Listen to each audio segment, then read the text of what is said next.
सुभद्रा कुमारी चौहान हिंदी की बड़ी रचनाकार हैं।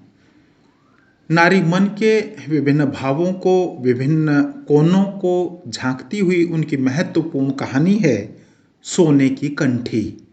तो आइए आज कहानीमाला में पढ़ते हैं सुभद्रा कुमारी चौहान की कहानी सोने की कंठी। बिंदो पोस्टमैन की लड़की थी। उसका पिता राय साहब निर्मल चंद की कोठी के सागर पेशे की एक कोठरी में किराए से रहता था। पोस्टमैन की आमदनी ही कितनी, खर्च सदा ही आमदनी से कुछ ज्यादा हो जाया करता था। इसलिए बिंदो और उसकी मां को अच्छे गहने और कपड़े कभी नसीब न हुए। बिंदो रूपवती थी और उसको अच्छे अच्छे गहने कपड़ों का शौक था। स्त्रियां स्वभावतः सौंदर्य की उपासिका होती हैं। जो जितनी अधिक सुंदर होती हैं उनकी सौंदर्योपासना उतनी ही अधिक बढ़ती चढ़ी होती है। किंतु सुंदरी बिंदो गहने और कपड़ों के लिए तरसा करती थी। राय साहब की स्वजातीय होने के कारण कभी कभी तिथि त्योहार या कामकाज होने पर कोठी से बिंदो का मां के लिए बुलवाया आता और मां के साथ बिंदो भी जाया करती। वहां राय साहब की लड़कियों को खूब सजी धजी देखकर उनके चमकते हुए हीरे मोती के गहने और दृष्टि को फिसला देने वाले रेशमी कपड़ों को देखते ही वह अधिक क्षुब्ध हो जाया करती। विशेषकर इसलिए और भी कि राय साहब की लड़कियां सुंदर न थी। गहने कपड़े उनके शरीर पर ऐसे जान पड़ते जैसे कि वे ठूंठ के साथ लपेट दिए गए हों। बिंदो की राय थी कि अच्छे कपड़े और गहने पहनने का अधिकार उन्हीं को होना चाहिए जो सुंदर हों। कुरूप स्त्रियों का श्रृंगार तो श्रृंगार का उपहास और कला का अनादर है। राय साहब की लड़कियों से गहने कपड़े की प्रतियोगिता में हार कर बिंदो हताश न होती। घर लौटते ही वह शीशे में अपना सुंदर मुख देखकर मन ही मन उनके प्रति कहती, गहना कपड़ा पहनकर भी तो उनका काला मुंह गोरा नहीं हो जाता, बड़े बड़े दांत मोतियों सरीखे नहीं चमकते। फिर यकायक वह दीर्घ निश्वास के साथ शीशे के सामने से दूर चली जाती, मानो यह सोचती कि विश्व के सारे सौंदर्य की वस्तुएं केवल उसी के लिए बनाई गई थी, किंतु निर्माता की भूल से वह उससे दूर रखी गई है। राय साहब की लड़कियों के पास तो वे सौंदर्यवर्धक वस्तुएं अनावश्यक ही हैं, जिनसे उन लड़कियों के सौंदर्य की वृद्धि तो नहीं हो पाती, हाँ उन वस्तुओं का सौंदर्य अवश्य घट जाता है। किंतु बिंदु को एक आशा थी। वह सोचती थी कि विवाह के बाद मुझे भी बहुत से गहने और कपड़े मिलेंगे, जैसे दूसरी विवाहिता लड़कियों को मिला करते हैं। उनके समान मैं भी अपने घर की मालकिन बनूंगी। मेरे वे भी बहुत सा रुपया लाकर मेरे हाथों पर रख दिया करेंगे और तब मैं भी मनमाना खर्च करूंगी। बाजार में कोई अच्छा कपड़ा या गहना देखते ही वे भी मेरे लिए खरीद लावेंगे और मैं उसे उसी अभिमान से पहनूंगी जैसे ये पहनती हैं। किसी के पूछने पर मैं भी जरा संकोच और सलज भाव से कह दूंगी कि यह गहना या कपड़ा तो वे ही मेरे लिए पसंद करके खरीद लाए हैं। उसे विश्वास था कि जब विधाता ने उसे सुंदरता देने में इतनी उदारता की है, तब यह गहने कपड़े की इच्छा भी एक न एक दिन अवश्य पूरी होगी। वह उस दिन की प्रतीक्षा बड़ी लगन से किया करती। धीरे धीरे बिंदु सयानी हुई और उसका विवाह भी हो गया। किंतु निर्धन की बेटी भला धनवान के घर कैसे ब्याही जाती। मित्रता, बैर और विवाह सगाई तो अपने बराबरी वालों में ही शोभा देते हैं। तात्पर्य यह है कि बिंदु के गहने कपड़ों की प्यास ज्यों की त्यों बनी रही।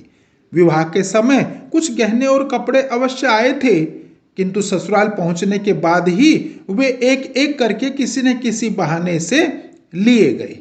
बिंदु समझ गई कि वह गहने उसके नहीं हैं। बेचारी जी महसूस कर रह गई और करती भी क्या। बिंदु की ससुराल में खेती बाड़ी होती थी। परिवार बड़ा था। बिंदु की 2 जेठानियां थी और एक अविवाहित देवर।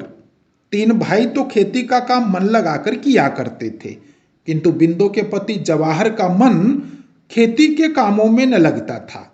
वह स्वभाव से ही कुछ शौकीन थे। उनकी गाने बजाने की तरफ विशेष रुचि थी। कुश्ती लड़ने और पहलवानी करने का भी शौक था। गठे हुए बदन पर सदा मलमल या तंजेब का कुर्ता रहता। घुंघराले बाल सदा किसी न किसी सुगंधित तेल से बसे रहते। स्वभाव में आत्माभिमान की मात्रा भी अधिक थी, किंतु वे कुछ न कमाकर भी घर भर पर अपना रोब जमाते रहते। बिंदो कुछ पढ़ी लिखी होने के कारण उस देहात में आदर की वस्तु हो गई थी, विशेषकर उस समय जब वह रामायण या महाभारत पढ़ती और गांव की अनेक स्त्रियां वहां एकत्र हो जाती। वे बिंदो की सास के भाग्य की सराहना करती और कहती, यह लक्ष्मी सी बहू तुम्हारे घर आई है, इसके कारण भगवान के दो बोल हम लोग भी सुन पाती हैं। बिंदो भी अपने इस देहाती जीवन से असंतुष्ट न थी। सास उसका आदर करती थी, जेठानियां उसे काम न करने देती। इसके अतिरिक्त जवाहर उसे प्यार भी बहुत करता था। उसी घर में लड़ाई झगड़ा होने पर कई बार ऐसे मौके आए कि उसके जेठ अपनी स्त्रियों पर हाथ चला बैठे, किंतु जवाहर बिंदो से कभी एक कड़ी बात भी न करता। वह हर तरह से अपने देहाती ढंग से ही सही उसे संतुष्ट रखने का प्रयत्न करता। बिंदो भी अब सुखी थी।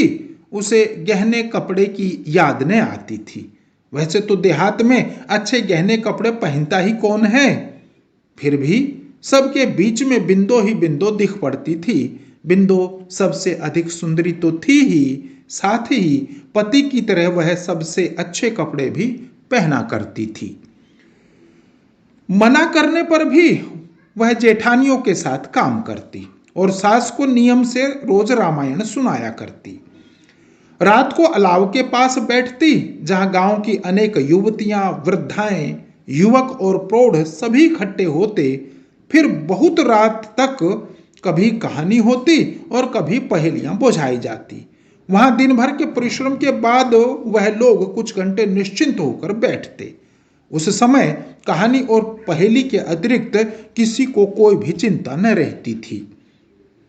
सवेरे नदी का नहाना भी कम आनंद देने वाला न था। बूढ़ी, युवती, बहू सब इकट्ठी होकर नहाने जाती। रास्ते में हंसी मखौल और तरह तरह की बातें होती। बिंदो भी उनके साथ जाती। नदी में नहाना उसे विशेष प्रिय था और कभी कभी जब वह बिरहा गाते हुए दूर से आती हुई अपने पति की आवाज सुनती, या जब वह देखती कि उसका पति अपनी मस्त आवाज में खुदा गवाह है हम तुमको प्यार करते हैं गा रहा है, उसे ऐसा प्रतीत होता कि जवाहर उसी को लक्ष्य करके यह कह रहा है। तात्पर्य यह है कि बिंदो पूर्ण सुखी थी। अब उसको कोई और इच्छा न थी। एक बार बिंदो की मां बीमार पड़ी। मां की सेवा के लिए बिंदो को लगातार 4-5 महीने नेहर में रहना पड़ा।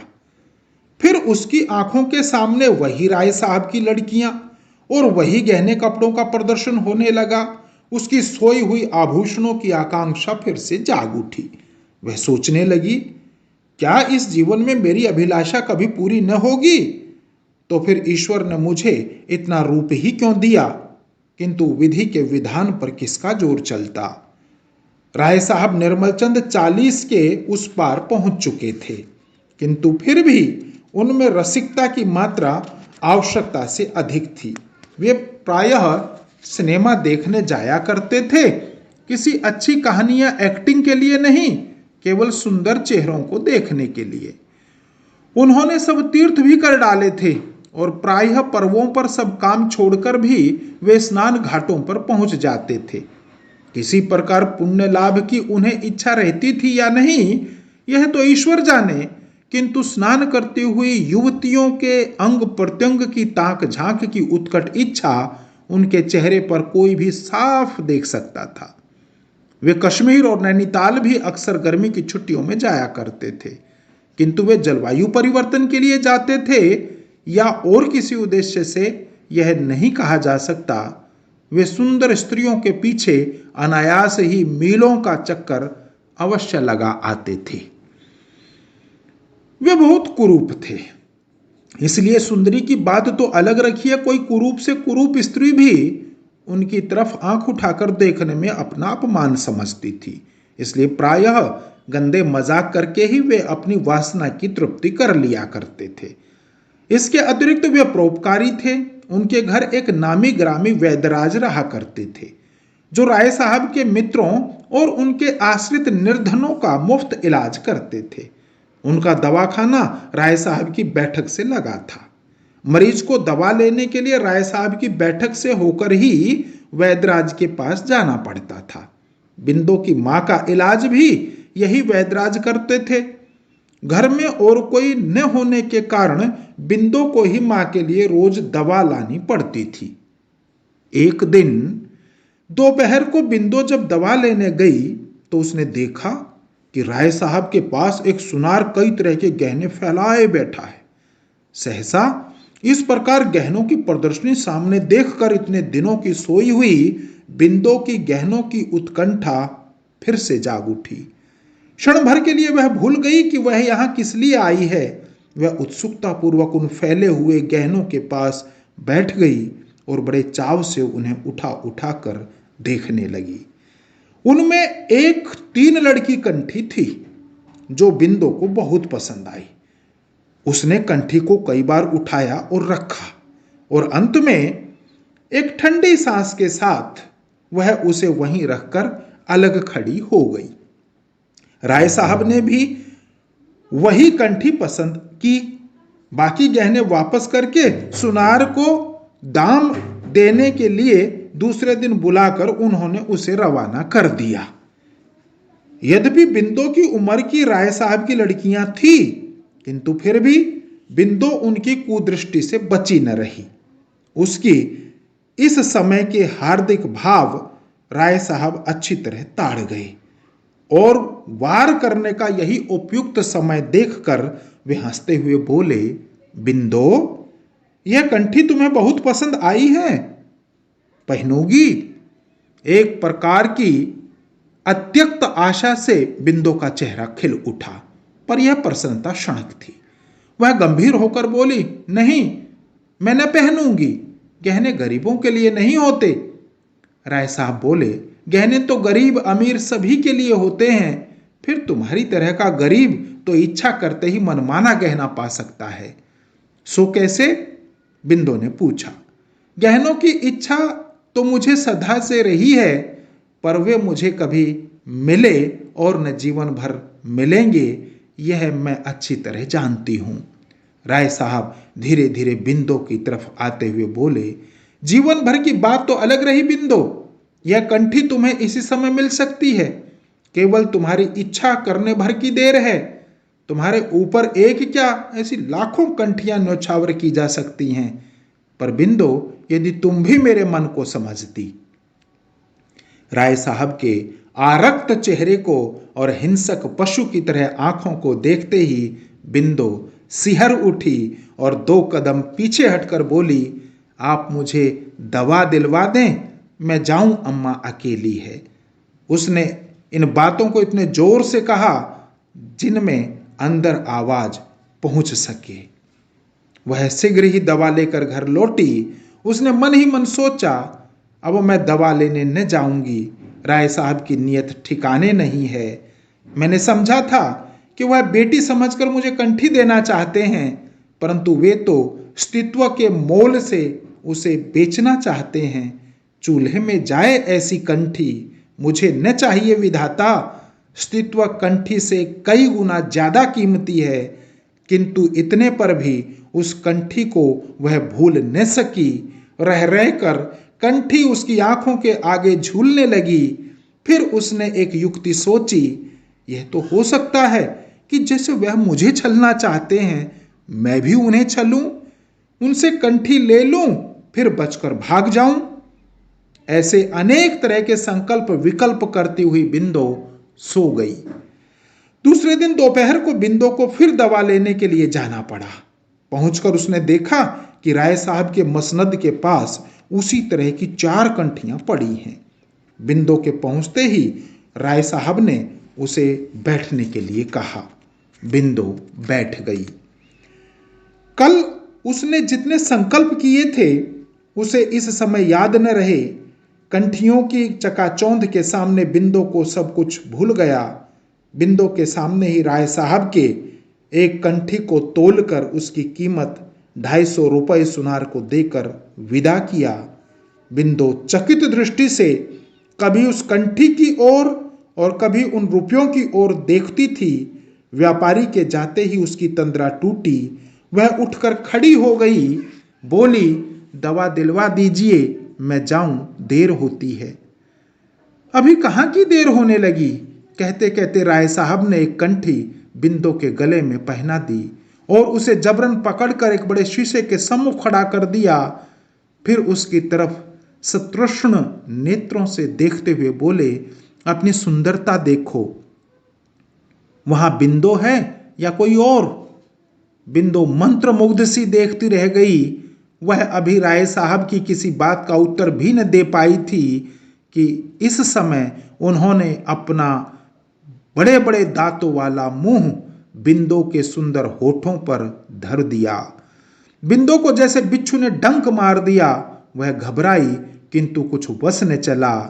इस प्रकार कुछ तो कंठी की लालच में और कुछ राय साहब की जबरदस्ती के कारण उस दिन दोपहर के सन्नाटे में अभागी बिंदो अपने को खो बैठी।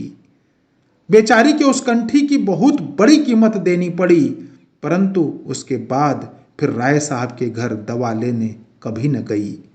उसके कुछ ही दिन बाद बिंदु ससुराली हो गई, ससुराल चली गई और उस कंठी को भी वह सबसे छिपाकर अपने साथ ले गई।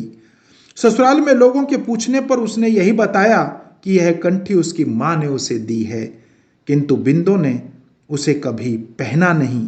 पति के आग्रह करने पर जब कभी वह उसे घंटे आध घंटे के लिए पहनती थी तो ऐसा मालूम होता था जैसे काला विषधर उसके गले से लिपटा हो। कंठी को देखते ही प्रसन्न होने के बदले वह सदा उदास हो जाती थी। बिंदु के पति और जेठों में अनबन हो गई। भाई भाई अलग हो गए।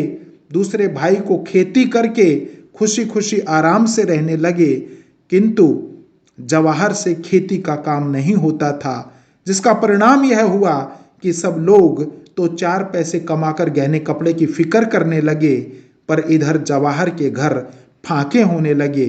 अभिमानी स्वभाव के कारण जवाहर अपनी विपत्ति भाइयों पर प्रकट न होने देता था, किंतु अब पहलवानी छूट गई। मलमल तंजेब के कुर्ते मैले दिखने लगे। सिर में तेल कहाँ से मिलता जब खाने के लिए घर में अन्न का दाना भी न रहता। बिंदु से पति का कष्ट देखा न गया और उसने एक दिन कंठी निकालकर पति को बेचने के लिए दे दी। जवाहर बड़ी प्रसन्नता से कंठी लेकर सराफे की ओर गया, किंतु थोड़ी देर बाद उसने लौटकर निराशा से कहा, यह तो मुलम्मे की है, यानी नकली है। बिंदु यह सुनकर सर थाम कर बैठ गई, मानो उस पर वज्र गिर पड़ा। धन्यवाद। आशा करता हूं कि आपको यह कहानी पसंद आई होगी। समाज जीवन में राय साहब जैसे लोगों की कमी नहीं है, किंतु सहज और कृत्रिम जीवन जीकर भी जीवन का आनंद लिया जा सकता है। कंठी जैसी लालसा रखने से कहीं ना कहीं व्यक्ति किसी न किसी की कुदृष्टि का शिकार हो ही जाता है। नमस्कार।